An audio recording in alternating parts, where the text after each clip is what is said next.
Muli pong humakot ng parangal ang GMA Network sa prestigyosong 2024 New York Festival's TV and Film Awards. Kabilang dyan ang kauna-unahang news documentary ng GMA Integrated News 360 na Sundo.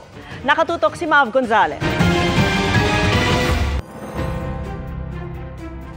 Sa unang pagkakataon, nanalo sa New York Festival's TV and Film Awards ang lahat ng programa ng Kapuso Network na na-shortlist sa iba't ibang kategorya. Higit isang linggo mula ng sumiklab ang giyera. Kabilang dyan ang kauna-unahang news documentary sa ilalim ng GMA Integrated News 360, ang dokumentaryong Sundo. Wagi ng Bronze World Medal sa News Program category. Touchdown Egypt.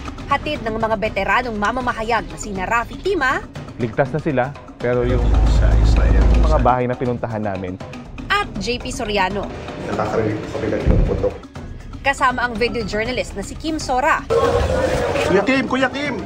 My God! My God!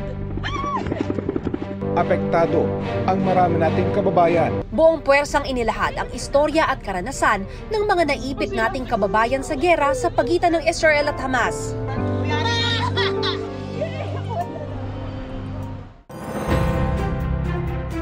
On behalf of the men and women behind GMA Integrated News, we express our heartfelt gratitude to the jury and all the people behind the New York Festival's TV and Film Awards for this Bronze World Medal. We share this award to our countrymen, especially to all the Filipino overseas workers and their families here and abroad, and to those affected by the Israel-Hamas conflict. To God be the glory. Wagi rin sa iba't ibang kategorya ang 6 na programa ng GMA Public Affairs.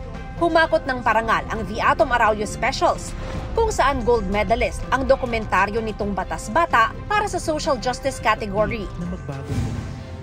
Silver World Medal naman ang inuwi ng isa pa nitong dokumentaryong Hingang Malalim para sa Human Concerns category.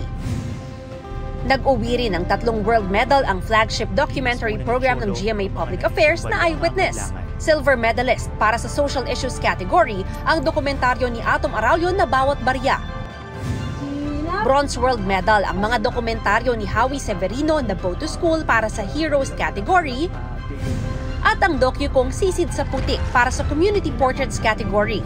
Kinilala rin sa global stage for the first time ang action-packed drama series ng GMA Public Affairs na Black Rider na bronze medalist para sa Entertainment Program Drama category. Thank you very much, NYF. Para sa GMA Integrated News, Mav Gonzalez, nakatutok, 24 Oras.